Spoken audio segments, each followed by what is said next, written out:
Hello, Myrmidons, and welcome back to Greek Mythology Retold and the Homeric Chronicles.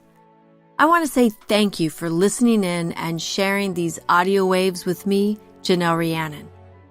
Continuing with the Wonder Woman of Greek mythology episodes, I'm excited to bring you yet another remarkable mythological woman, Penelope, wife of Odysseus and the icon extraordinaire of faithfulness and loyalty. In a world of warfare, she managed her household position with steadfastness, a strong sense of duty, and unwavering loyalty. Penelope represented the Homeric world's vision of the ideal woman, the perfect partner, daughter-in-law, mother, and wife. But the reason I really enjoy Penelope as a character is how she perfected the art of waiting. You've tuned in because you love all the Greek myths and probably anything Greek mythology related, as I do. And every time I hear about something new, a movie or a series like Troy Fall of a City or books, my ears perk up. So as I continue with the Wonder Woman of Greek Myth series, I'm bringing my new favorite library treasure to your listening pleasure, the Odyssey, translated by Dr. Emily Wilson. It's not lost on me that I write in a genre mostly dominated by male authors, who write amazing stories, by the way, and the translations of many of the ancient texts I rely on are also translated by men. I love all of them, truly. But to have in my possession the first ever translation of Homer's Odyssey into English by a woman, well, that just gives me goosebumps. It is beautiful, it's poetic, it's direct, and it sits by my side now. As a matter of fact, all of the Odyssey readings in this podcast are going to be from Dr. Wilson's translation. Sorry, Fagles. Sorry, Fitzgerald. Anyway, the November New York Times also ran an article online about Dr. Wilson, and that was a really good read as well. I'll post a link to that on my Twitter so you can easily click to it. My Twitter, again, is The Raven Angel.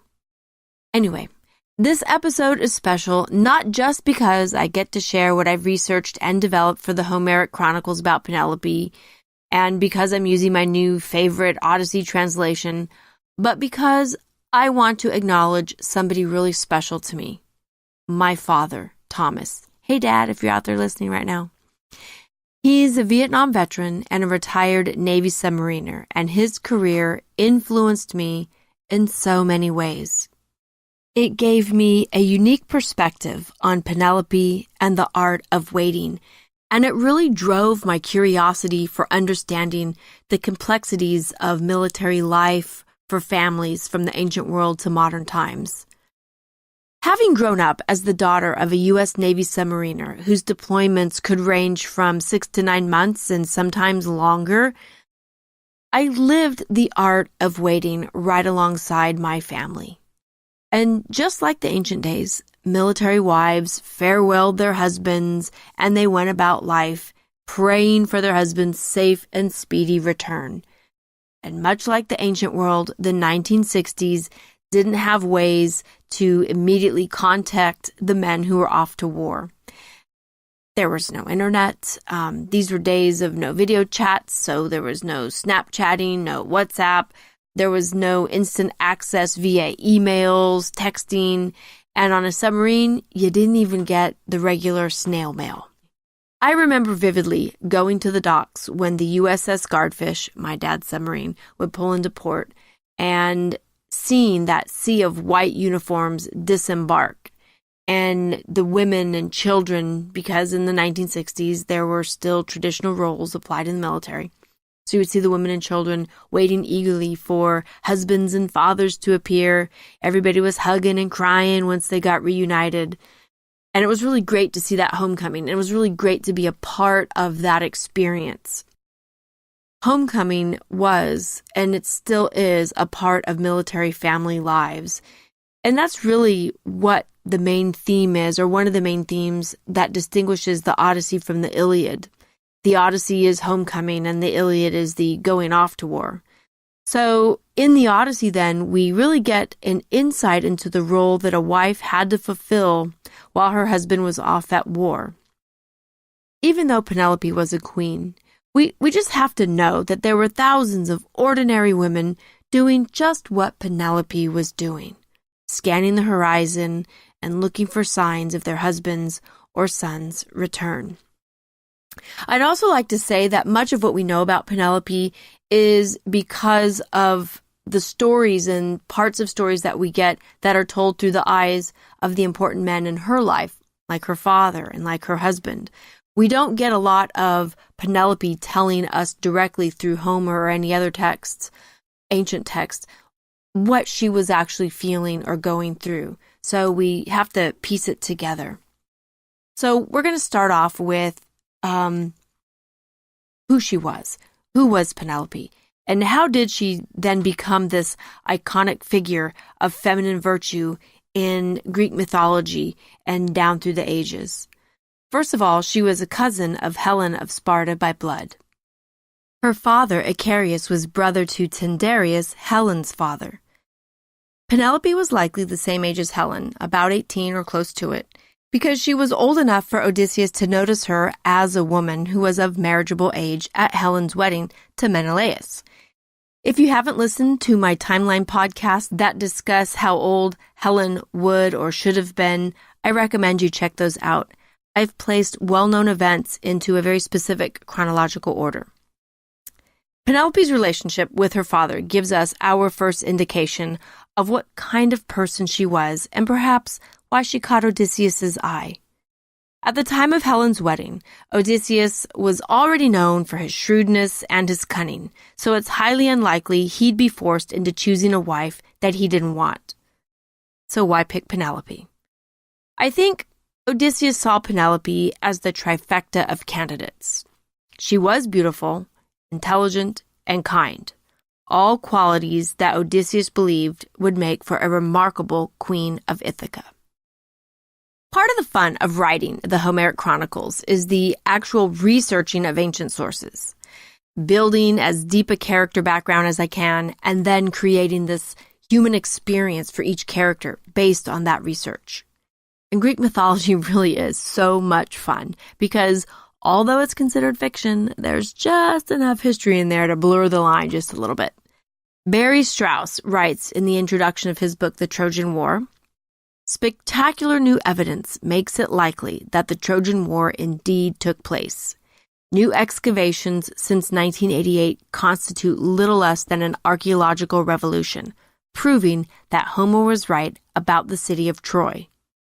Now we know that Troy was in fact 75 acres in size, a city of gold amid amber fields of wheat." Dr. Strauss goes on explaining that references to Troy come to us not only from Greek sources, but also from Hittite texts.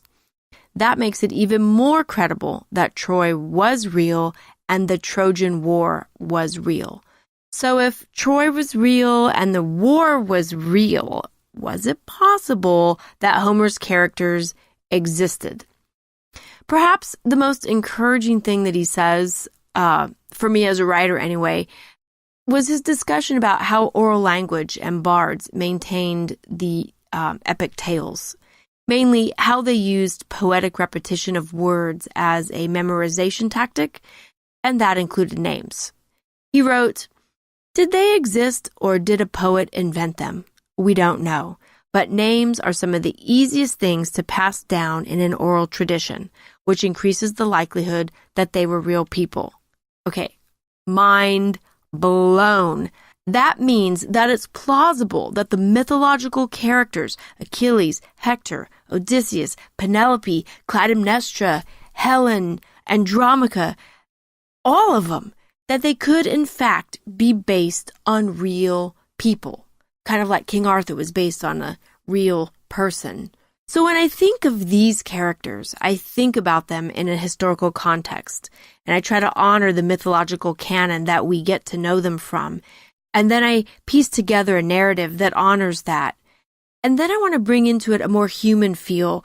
You know, what did these characters, if these things happened, how would they react, and how would they respond, and how would they feel? And that brings me back to Penelope and Odysseus and why he chose her for a bride. First was her beauty. We know she was beautiful because the suitors tell us so in the Odyssey. And even in her late 30s or early 40s, Penelope was still considered a very handsome woman. From the Odyssey Book 1, we read, "The suitors were sitting calmly, listening to the poet who sang how Athena cursed the journey of the Greeks as they were sailing home from Troy. Upstairs, Penelope heard the marvelous song. She clambered down the steep steps of her house, not by herself. 2 slave girls came with her. She reached the suitors, looking like a goddess, then stopped and stood beside a sturdy pillar, holding a gauzy veil before her face." Penelope came downstairs because she was upset that a song was being sung that was threatening to pop that little bubble of hope that she had that Odysseus would return, that the soldiers from the Trojan War had been cursed. Telemachus tells his mom to just be at peace and let the bard sing. So she goes back upstairs to her bed of sorrow. And as soon as Penelope's out of earshot, the suitors begin teasing each other about who was going to sleep with her, meaning have sexual relations with her. If she hadn't been a beautiful prize, because Penelope was a war prize, just like Achilles' Briseis was, but just in a different way. We can't forget that. So had she not been a beautiful war prize, the suitors wouldn't be joking about and be so eager to conquer her in that way. I think it's safe to say that Penelope caught Odysseus' eye, at least in the beginning, because of her beauty, but that certainly isn't what kept his interest. By the end of the Odyssey, when the gods allow for Odysseus to go home, Calypso tries to keep him on her island, promising him immortality. But he denies the goddess, telling her that yes, she was beautiful and that her beauty surpassed his mortal wife's, certainly that Penelope had aged. But he did refuse, and he made it clear that his devotion to Penelope was more than just a pretty face. Now, this takes me to the second reason Odysseus chose Penelope. He must have had some inkling of Penelope's intelligence and that her wit and cunning matched his own. For 20 years, she managed her husband's estates, raised their son and heir Telemachus, and devised ingenious ways to keep the suitors at bay, remaining Odysseus's true wife until his return. The most amazing thing she does is never breaking the Greek expectation of hospitality, which rendered the suitors helpless for years to force their agenda on her. I'm not sure if Odysseus really figures out just how cunning Penelope is until he returns to Ithaca, but we certainly get a front row view of Penelope's cleverness in Book 2 of the Odyssey, when Telemachus addresses the council to please help him get the suitors out of his house and out of his mother's house, and for the suitors to leave them alone. "Telemachus, you stuck-up, willful little boy, how dare you try to embarrass us and put the blame on us? We suitors have not done you wrong. Go blame your precious mother. She is cunning. It is the 3rd year, soon it will be 4, that she has cheated us of what we want. She offers hope to all, sends notes to each, but all the while her mind moves somewhere else. She came up with a special trick. She fixed a mighty loom inside the palace hall. Weaving her fine, long cloth, she said to us, 'Young men, you are my suitors, since my husband, the brave Odysseus, is dead. I know you want to marry me. You must be patient. I have worked hard to weave this winding sheet to bury good Laertes when he dies. He gained such wealth the women would reproach me if he were buried with no shroud. Please let me finish it.' And her words made sense to us, so every day she wove the mighty cloth, and then at night by torchlight she unwove it. For 3 long years her trick beguiled the Greeks. But when the 4th year's season rolled around, a woman slave who knew the truth told us. We caught her there, unraveling the cloth. Yeah, we made her finish it. And this is our answer, so you and all the Greeks may understand. Dismiss your mother and let her father tell her to marry anyone his heart desires." Athena blessed her with intelligence, great artistry, and skill, a finer mind than anyone has ever had before, even the braided girls of ancient Greece, Tyro, Alcmene, and Garland's Mycene. None of them had Penelope's understanding, but if she wants to go on hurting us, her plans are contrary to destiny. We suitors will keep eating up your wealth and livelihood as long as she pursues this plan the gods have put inside her heart. For her, it may be glory, but for you, pure loss. We will not go back to our farms or anywhere until she picks a husband. Well, those are fine words from the suitors, right? Telling us that, or telling the council that she's going against destiny, in the same breath saying that the gods put this plan inside her heart. So if the gods put it in her heart, how could it not be her destiny? Anyway, the suitors made their case, and we see very distinctly in front of everybody how cunning and how shrewd Penelope is. Telemachus doesn't fare so well in this exchange. He's not quite the man that he will become, but we definitely see his mother be more than capable of holding her own against the sea of suitors. At the end of the Odyssey, Penelope sets up the bow contest and talks to the old beggar who's really Odysseus in disguise. And we again get an inkling of how cunning she is, because we have to think that she knows what's up. She sets up the bow contest, a contest of shooting an arrow with Odysseus's bow through the top loops of axe handles, 12 of them set in a line. She knows the only person that can do this is Odysseus. So why does she set up this contest at this time? We have to think that she knows what's going on and that she's hoping that this beggar might be Odysseus, but she can't let him know. Maybe it will be danger. Maybe she will mess up some plan that Odysseus might be having. So she has to at least play along with it and give a way out for her husband. And basically at this point, she's kind of got her back up against the wall. She's been patient and cunning for 2 decades. And for her, what's a little more waiting going to hurt? And that takes me to the third reason. Odysseus chose Penelope not just because of her beauty and not just because of her mind, but because of her kindness.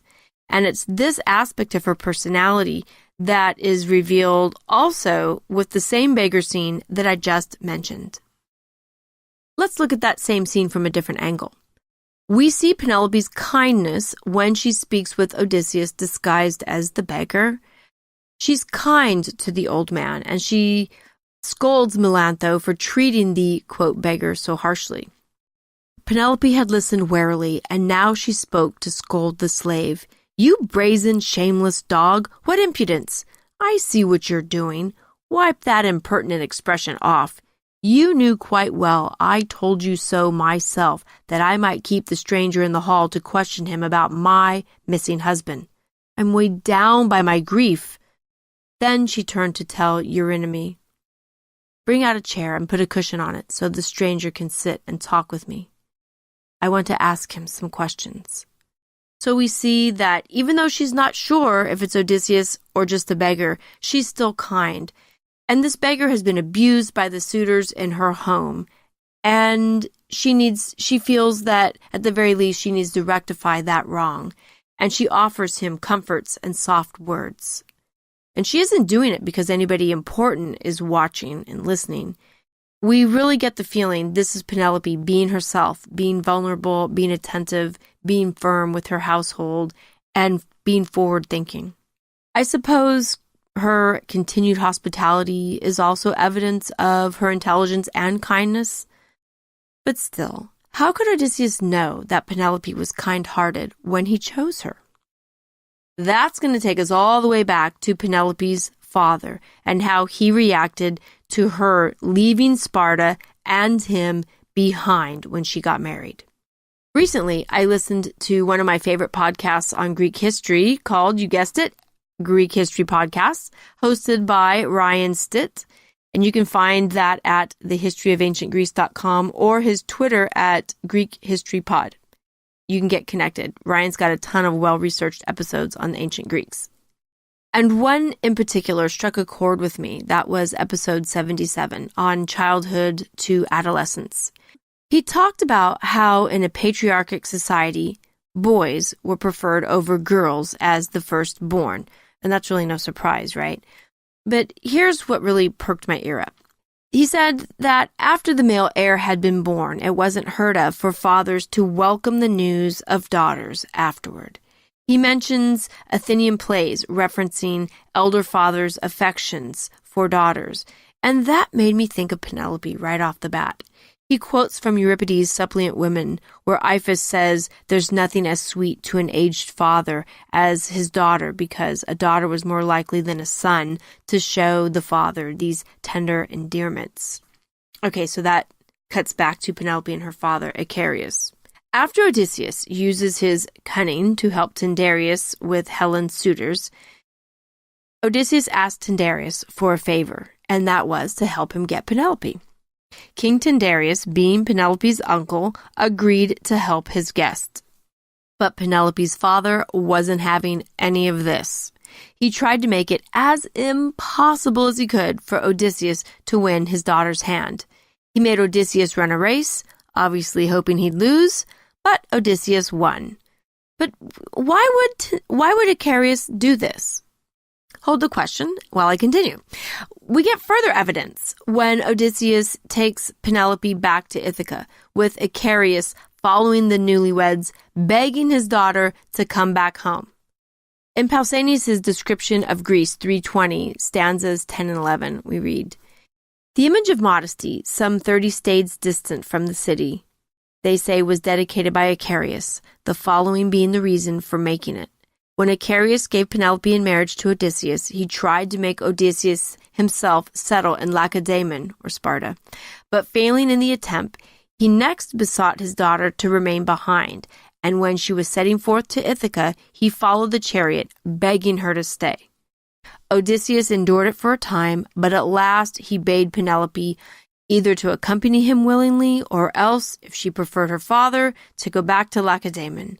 They say that she made no reply but covered her face with a veil in reply to the question, so that Icarius, realizing that she wished to depart with Odysseus, let her go, and he dedicated an image to modesty for Penelope, they say, had reached this point of the road when she veiled herself." Can you imagine this actually happening? Your father running after you, crying and begging for you not to move away and come back home and to give up your new husband? Sounds pretty drastic, right? Because it was. It struck me that Icarius was an old man, the aged father, just like Iphis. And who did Icarius have to look after him but his tender and sweet daughter? Had Penelope been harsh and inattentive to him, it's highly likely he'd chase after her, begging for her to return. It's more likely he'd be all like, "Good riddance and good luck, Odysseus, and you're gonna need it."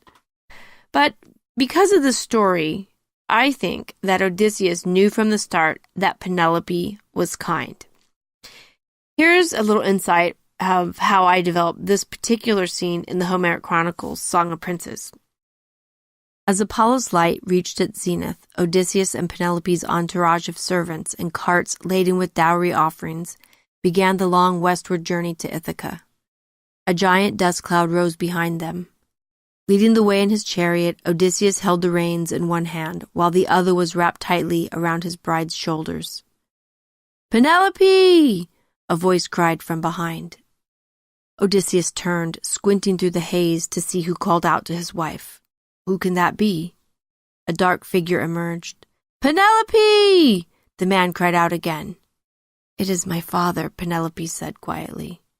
Odysseus held up his hand, signaling for the entourage to stop. "Are you certain?" "I am." "Then we will hear what he has to say."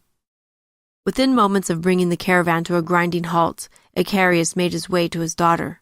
"I can't let you go to Ithaca. It's too far. You're too young." Penelope, gentleness guiding each word, said, "Father, Ithaca isn't so far, and many women are already mothers at my age. Surely you don't wish to deny me the glory of bearing princes." Icarius wept openly. "But you can give him up. It's not too late. Stay with me in Sparta." Odysseus ground his teeth. "You seek to stop me from taking my wife home? You stage a race, hoping to keep me from your daughter? Now you follow me, begging her to return home with you, forsaking me?" Penelope placed a steady hand on her husband's arm. "Father, I have made my choice. I've obeyed your will to marry the victor of the race of your making. I can't undo what has been done. It would heap dishonor on me and my husband." "Well, what will become of me? Who will look after an old man?" Odysseus spoke tersely. "That isn't my wife's concern." He glanced down at Penelope, noting the tears in her eyes. His irritation softened. "If you wish to stay—" "No." Penelope pulled her himation up around her head, turning her back on her father. "I belong to you now."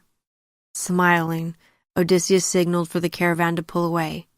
"Only by Athena's grace are you by my side. By her will, we belong to each other."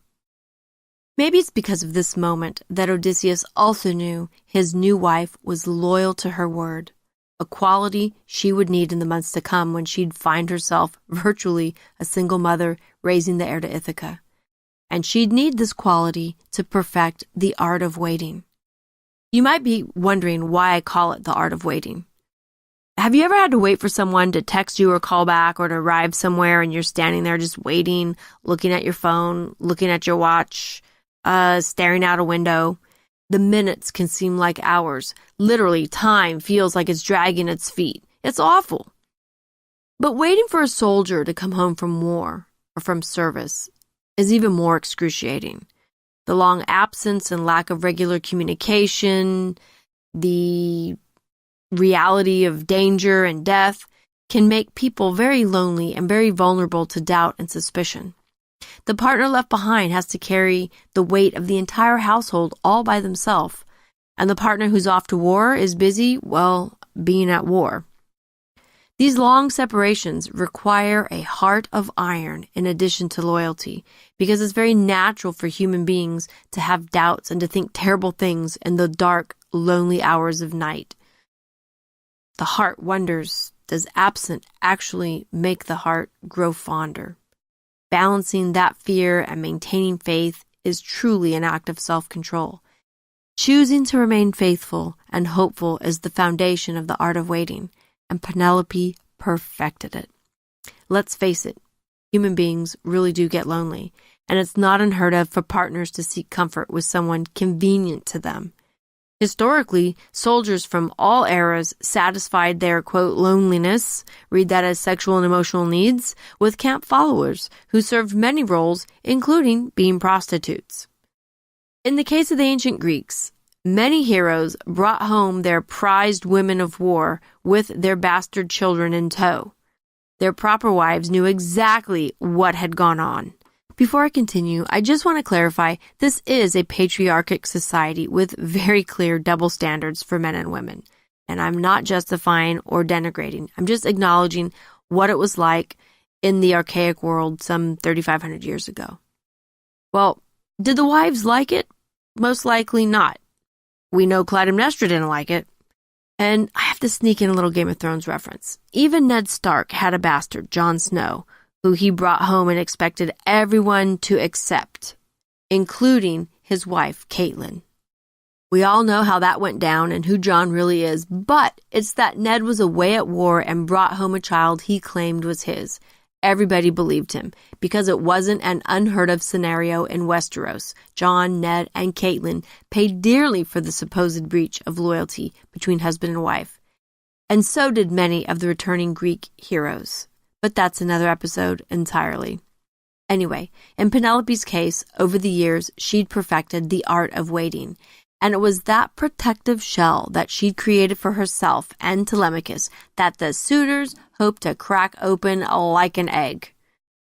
By overwhelming Penelope with their presence, they hoped to push her into facing her loneliness, for surely she was lonely, and drive her to despair or to one of their arms. The suitors knew what a huge strain they were making on the household, camping out, eating, drinking, playing games on Odysseus's property. They wanted to wear down Penelope's resolve of hope and loyalty, to crack her ability to wait it out, and to pressure her into marrying one of them. Let's look at the reverse of this situation. Odysseus, knowing that he'd been with Circe and Calypso, even though he maintained his devotion to Penelope, Odysseus was worried sick that his wife had found some intimate comfort with some other man, because he'd failed at perfecting the art of waiting because of his relations with Circe and Calypso. He wasn't able to use his cunning to remain loyal and faithful. Granted, this is a patriarchic society and we're talking about the clear double standards, but still, Penelope stands out above the rest. There were wives who didn't remain faithful, Clytemnestra and Helen, just to name two. The very thought that his wife had shared intimate moments with another man nearly makes Odysseus lose his mind. When Penelope suggests to Euryclea that she move out the marriage bed from her chamber into the hallway so that Odysseus could sleep on it, Odysseus freaks out. Book 23 reads, "Woman, your words have cut my heart. Who moved my bed? It would be difficult for even a master craftsman. Though a god could do it with ease, no man, however young and strong, could pry it out." In this passage, we clearly see Odysseus's fear and jealousy and anger that perhaps his wife has been unfaithful. He knows he has, although it was a goddess who made him do it, right? Made it easy. Anyway, this illustrates how difficult it is being separated from loved ones, and that Penelope's qualities in the beginning are what sustain her in perfecting this art of waiting. She keeps her husband's land and household intact. She keeps her son safe in an increasingly aggressive situation. She keeps her marriage intact because she was all of the things that Odysseus knew from the beginning: beautiful, intelligent, and kind. And these virtues are why Penelope is an iconic symbol of womanly virtue in the Homeric era. And because of these aspects, she was able to perfect the art of waiting, making for the sweetest of homecomings. I wish I could say that everything ended well for Penelope and Odysseus and Telemachus, but it's complicated. And that's definitely research that's going into Book 4 of the Homeric Chronicles, Return of Kings. Well, that's it for now. If you enjoyed this Wonder Women of Greek Mythology episode on Penelope, and you haven't listened to the episodes on Leda and Hecuba and Clytemnestra, you might want to give them a listen. And if this is your first Greek Mythology Retold podcast, you might want to go back and listen to the Timeline series. Find out more of these characters in the Homeric Chronicles, Song of Princes and Rise of Princes, available on Amazon. You'll be happy to know that I've finally settled on a title for Book 3, Rage of Queens. I hope to have it out by 2019. I'd love to hear what you think about Odysseus and Penelope. I absolutely love Greek mythology and connecting with my fellow Greek mythology lovers. Again, thank you all for listening in. If you like this podcast, hit the stars or hearts, download an episode, and please click that subscribe button so you don't miss out on any more Wonder Women series and the upcoming Supermen of Greek mythology. You can find me at www.janellerianen.com, Twitter at The Raven Angel, IG Janelle_Rhiannon, and Facebook Janelle Rhiannon author page. That's it, and until next time, drink your wine and be merry, Myrmidons.